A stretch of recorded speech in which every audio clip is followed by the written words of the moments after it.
سلام عمنا لما أنت مدبنا أبزهلو خونة تتكور مدبية حيزولهم مسئي زلهم كابزم نريهم حدا أبعد دقرات انت أيز في تسام زلو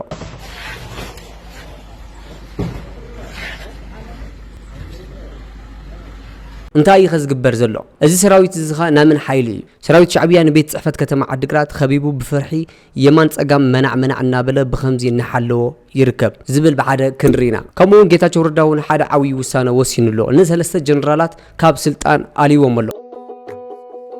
أزي ترى هون بتعمل أزرار بزلو دما ناي جنرال تاركان بي بي سي تقرنيا زقورك على محتتي كوينات مجمّر واي ترفنيو إذا كوينات زي انت دا تجميرو دما معسكم زوداء دما أي فلتنيو أزيو كبير كوناتن كم دما من البات أبز إست أفريقيا كالي حدش كارتاك فتر زخيل كونات كم زخونة جنرال تاركان أبز قبروك على محتت تزاريو الله استي بزعباز قدايزن خالوتن كنرينا سناي مكتتال سلام تيرس أخوي سلام بتاعته ماجشين ترتيب تطلتي كعب سلام نامدونا بدحان متأهم لمون كم تلمود أوزه له خنا هذا تكورة بدبي حزلهم متزلهم نزيد فيديو زي تكاتلوا زلهم كلهم دما لايك ناجبرهم نابوز حسب لك بتصح نجبر كل فوتي استنقتل كم متو كوننا جيتا شوردا بتمال علت مجلس هيونيرو قدا إثيوبيان إرتران متفنان خمس في الأرزلون إزد ما بزح واقع كم زغ فلنان يحبر أنت أيلو جيتا شوردا استنا أكوس لكم حد حق له منقص إثيوبيا ناي ودب دليت له كم تزرع لهم درون أنا حاتي درون ناي من درون كم زي النافل لدين درون الله سمعه أنا مالت ناي قدم بإذنك سمعه ولا تمال نفاريت سمعني رب فرق ليت كواري كعم تحت زور دمسل دمس عيال دمس سمعني كو دقوس يسدز نورخي داي خليك زيون حلف له حرور يا خامس بصلمات نايمن ياكتو لي يدخل سوتا دخل الله ديو اسيت متفن انت اللي مونغو ايرتران اثيوبيان هاي بتግራይ حليفس بعفارش كيك خد زونچس درون كل يخل ندحر ديسا اسيت دمو هنا ايرترا سدو ነገር ተልዩም ያው ትግራይ ትመጽያ ፈተና ጸላና ትግራይስ ናይ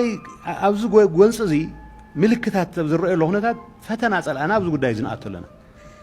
ንትግራይ ታርጌት ዝገበረ መንቀሳቀስ ተልዩ ግን ጌጋ እዩ በፕሪቶሪያ መሰረቱን ተቀባልነት ይውል ንመቀለ ታርጌት ዝገበረ ናይ ድሮን መንቀሳቀስ ኩሉ ይخل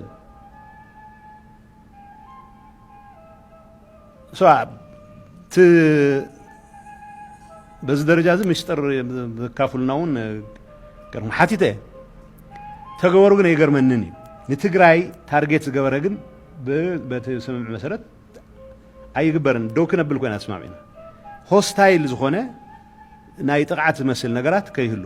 ንኤርትራ ዝሐልፍ ድሮን ተልዩ ግን ተፍሎርጥና ጽቡቅ እዩ ህዝብናውን ከጭናቅ ይውልን ብዙሆነ ይኹ መንገድ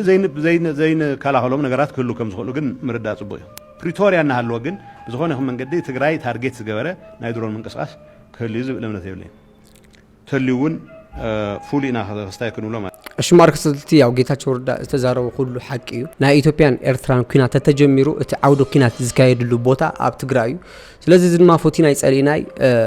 ናው ዘይኾን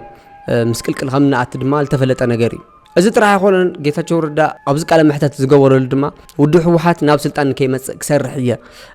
ከም ዝበለውን እዛ ቪድዮ እዚኣ ስንከታተል እዚ ሓይሊ እዚ ናብ ስልጣን ከይምለስ ግን ኩሉ ጻዕር ክገብር እያ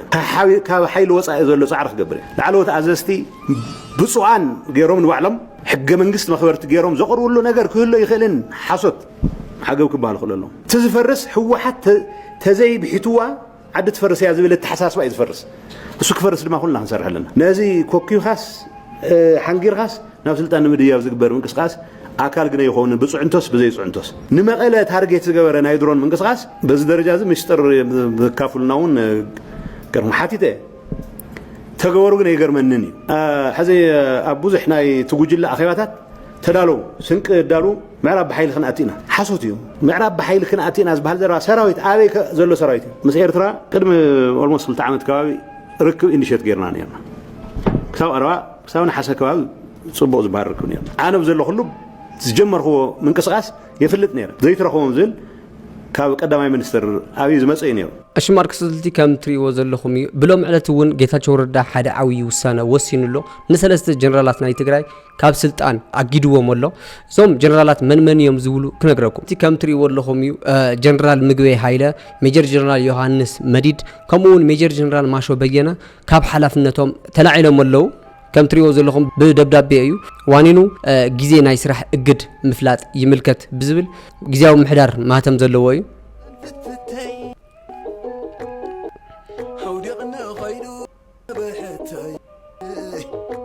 እሺ ማርክስልቲ እዚ ካብ ሓላፍነቶም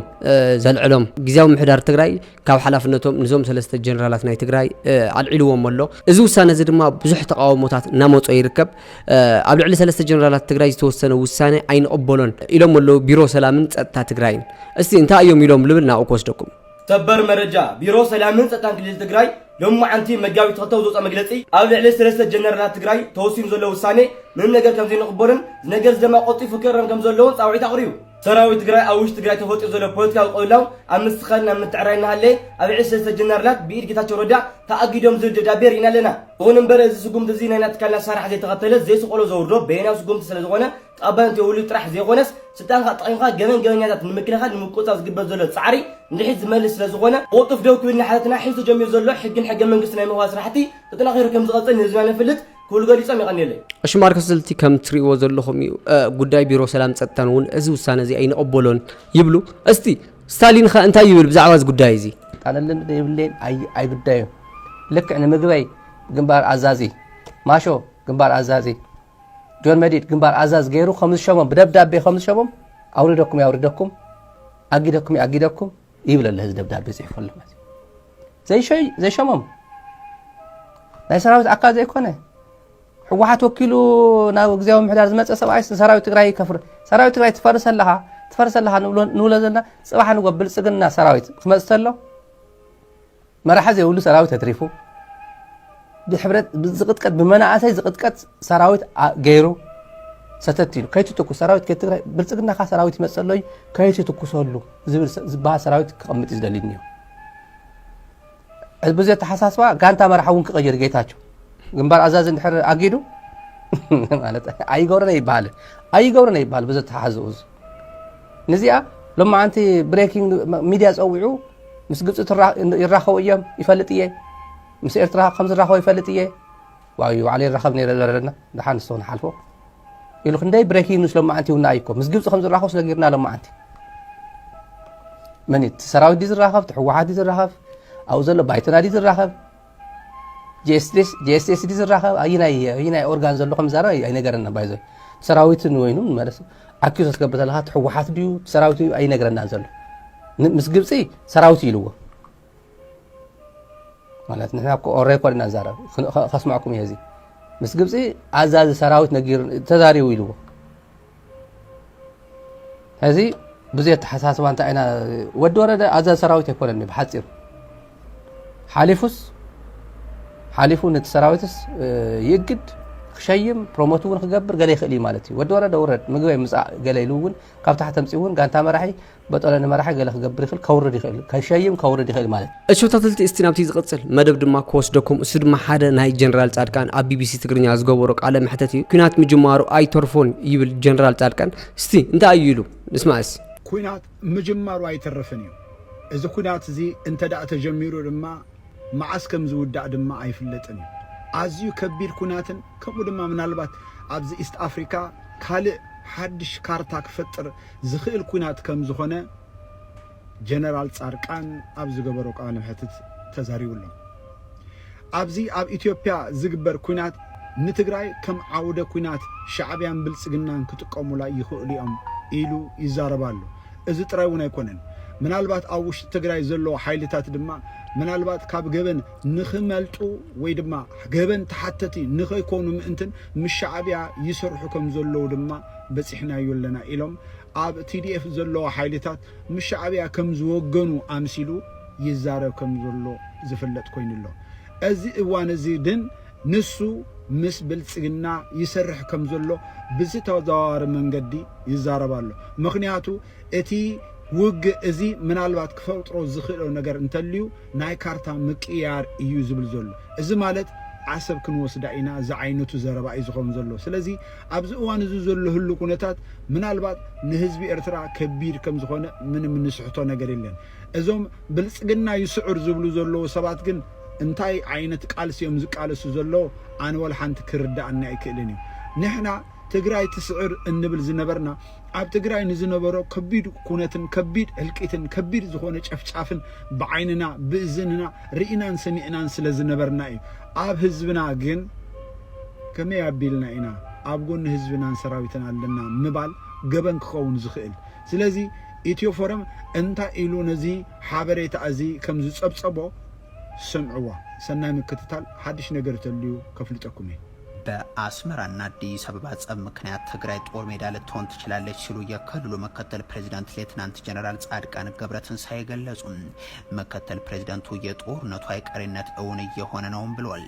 ጦርነቱ ረጅም ጊዜ የሚወስድ አዲስ የሀገር ቅርጽ የሚያመጣ ነው ሲሉም የገለጹት ጀነራል ጻድቃን አንድ ከወንጀል ተጠያቂነት ማምለጥ የሚፈልግ ኃይል ከኢሳያስ ወገን ለመቆም ፍላጎት አለው የሚል ጥርጣሬ አለ ሲሉም ጽፏል። ሻዕቢያ በትግራይ ውስጥ ገብቶ የፈጸማቸውን በደሎችን በማስታወስ ከዛ ኃይል ጋር ለመስራት ፍላጎት ማሳደርን የኮነኑት ጀነራል ጻድቃን የኤርትራ ጦርን ጋብዞ በትግራይ ህዝብ ላይ ተፈጽሟል ያሉትን ጄኖሳይድ እንዲካሄድ ያደረገው የአብይ አህመድ አገዛዝ መሆኑን ግን አልጠቆሙም።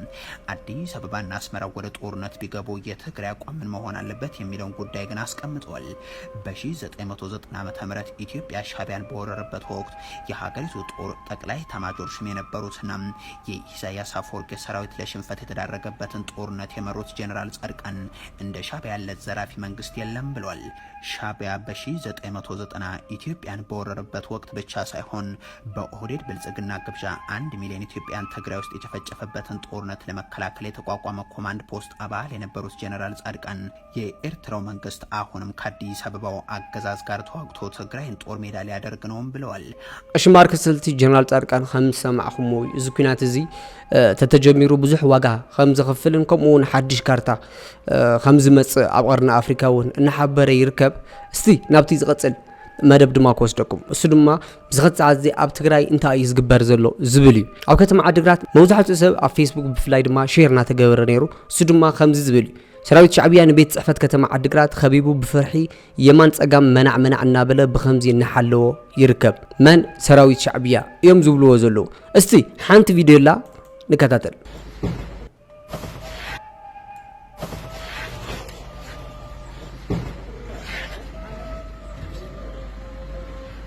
ሽማር ክስልቲ እዛ ቪድዮ ከም ንረኹም ወይ ናይ ሓቂ ከተማ ዓዲግራት ኣብ ሓለዋ ከም ዝርከብ ዘሎ ብዚ ቪድዮ እዚ ይሕበር ግን ንቤት ጽሕፈት ከተማ ዓዲግራት ናይ ሓቂ ሻዕቢያ ሒዝዎ ዝብል ካብ ሓቂ ዝረሓቐ እንትኸውን ግን ድማ ኣብ መንጎ ሕወሓትን ግዚያዊ ምሕዳር ዘሎ ምትፍናን እውን እናቐጸለ እዩ ዝርከብ ቤት ጽሕፈት ከተማ ዓዲግራት ብውድብ ሕወሓት እዩ ተታሒዙ ዘሎ እስቲ እዛ ዜና እዚኣ ንከታተል ሰበር ዜና ኣብ ከተማ ዓዲግራት ብጉጅለ ደብረጽዮን ዝምራሕ ሕወሓት ምስ ሰራዊት ተሻሪኾም ከንቲባ ዓዲግራት ሰይሮም ብምእታው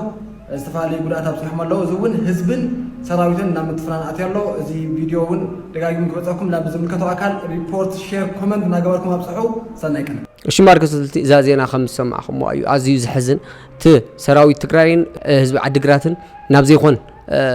ነገር ንከኣቲ እዩ ዝግበር ዘሎ ሕጅውን ዘይረብሕ ስልጣን እምበር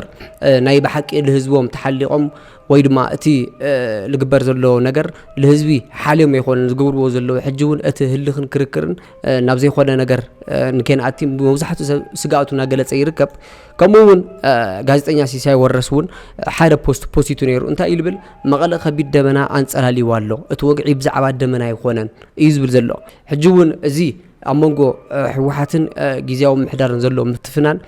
نابزي خون نجارن كان أتي موزعة حزب تجري أبش إنك أتي يزركب بس خد ساعات زي كأن قلنا زجبا خالق جدا ينيرو بس خد ساعات زي أب فقدوا معسكرات استدربوا وجناتنا اللو لزوم حوحاتنا زي أبنا بربتهم خم يجرنا خن ملسهم خندن نشنا خزون زوم أب سلطان زلوا سوات وقعوا من شواتهم من كل نجارهم من بزعوا سلطان تراوي استي حدا حاونا تمزابالي الود وردن لأوزوم سلطان زلو حلفتن حان تحطو حاتيتوهم نيرو إذا فيديو زيان كاتتل مزابالتي بتمحسالي أبشكر نسأقام زلو تمالنا وانا خمت تقولو تقبلنا يوم تاز نبرتنا نوم نيرنا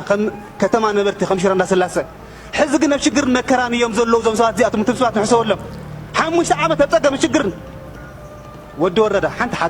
حتى كاسكا حانت ليت تحدر كيركا بيت متصهير حبرت كيف كسحدر هذا لا شجر مكران كتعمى منتان على خير كحدر النفوتون ولدنا أحواتنا أبتقمنا نشجرنا نقول حزن زقويا زنبرا بجزء من قستن حاشا خورن كترة تغلوا كم متى مرحي سراويت كم متى مرحي تصتا انت عين سقم توسيدو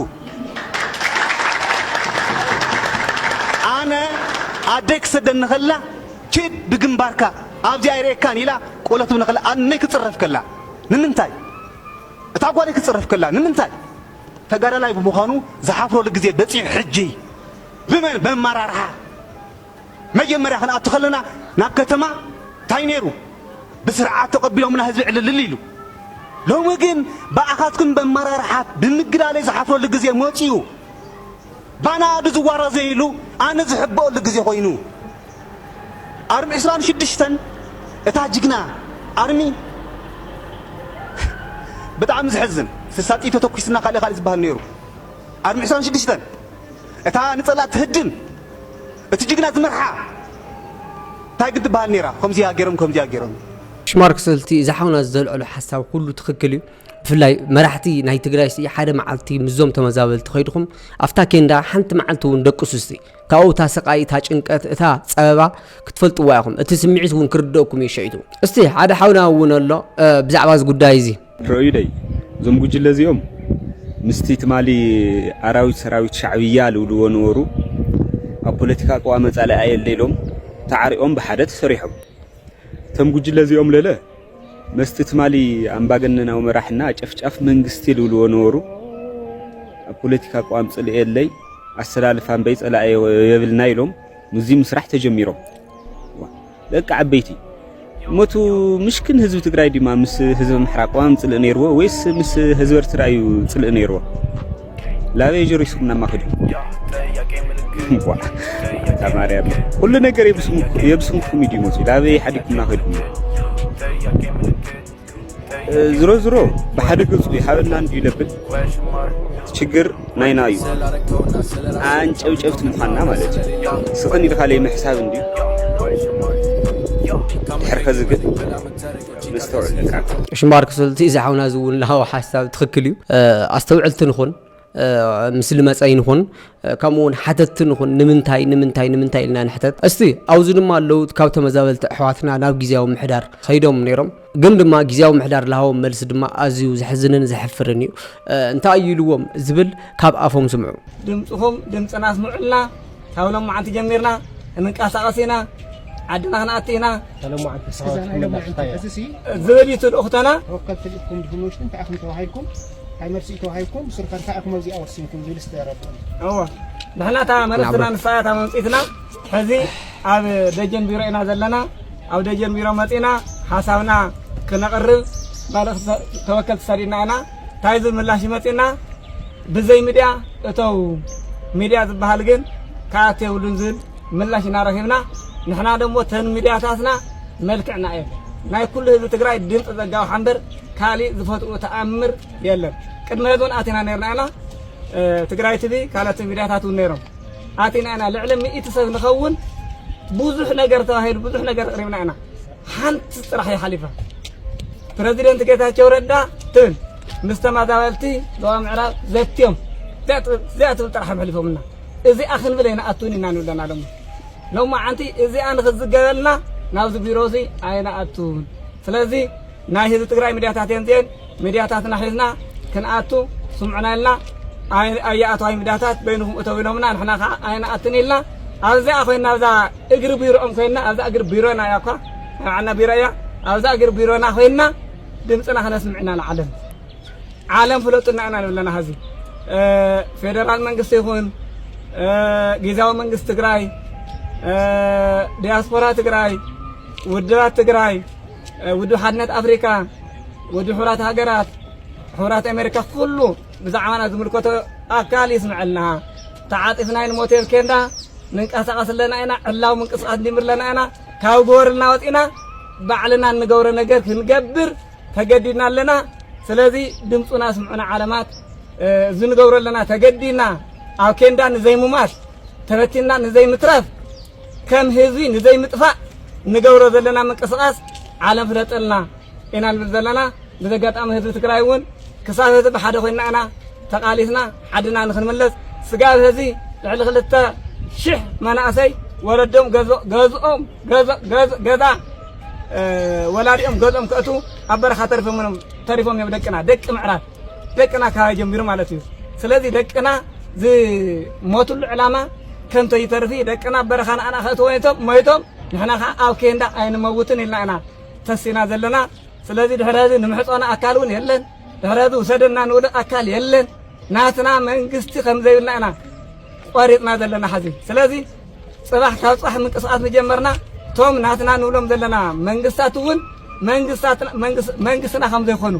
ውክልናና እውን ጠቕላላ እውን ነልዕል ከም ዘለና ክፍለጥ ክኽእል ኣለዎም ስለዚህ ፍታተልቲ ከጨንቀና ዝግብኦ ብፍላይ መራሕቲ ትግራይ ከጨንቀኩም ከገድሰኩም ዝግብኦ እዞም ተመዛበልቲ ኣሕዋትና ናብ መረበቶም ከመይ ጌርና ክንመልሶም እምበር እቲ ናይ ስልጣንን ግዛዕን ክኾነ ይነበሮን ግን ድማ ከም ትሪእዎ ዘለኹም ኣብ ትግራይ ብዙሕ ፍጻመታት ኣብ ሓፂር ግዜ እዩ ዝካየድ ዘሎ ድሕሪ ናይ 3 ኣዘዝቲ ግንባራት ካብ ስልጣን ምእጋድ ቤት ጽሕፈት ቢሮ ጸጥታ ክልል ትግራይ እውን ነዚ ናይ ጌታቸው ረዳ ስጉምቲ ከም ዘይቅበሎ መግለጺ ኣውፅኦም ኣለዉ ኣብ ከተማ ዓዲግራት ዝሕልው ዘለዉ ናይ ጸጥታ ኣካላት ብፍላይ ድማ እቲ ሰራዊት ናብ ህዝብኹም ረአዩ ህዝብኹም ዝመረጾ ባይዘወይ ኣብ ስልጣን ህዝቢ ዝመረጾ እዩ ዝግበር እምበር ብሓይሊ ተተሓዘ ነገር ብሓይሊ ስለ ዝምለስ ከዚ እውን ብፍላይ ኣብ መንጎ ሰራዊትን ኣብ መንጎ እቲ ህዝቢ ዓዲግራትን ከቢድ ዝኾነ ውጥረት እናተፈጸመ እዩ ዝርከብ እዚ ድማ ናብ ዘይኮነ ነገር ንከይኣትዩ ድማ ናይ መብዛሕትኡ ሰብ ስጋት ናሕደረ እዩ ዝርከብ እሺ ማርከስ ስልጥን ኣሎማ ዓንቲ መደና እዚ መስል ነይሩ ኣብ ዝቕፅል ቪድዮ ሽካ አንጋኔ ሞቸኹም በብለኹም ሰላም ኩንለይ ሲያ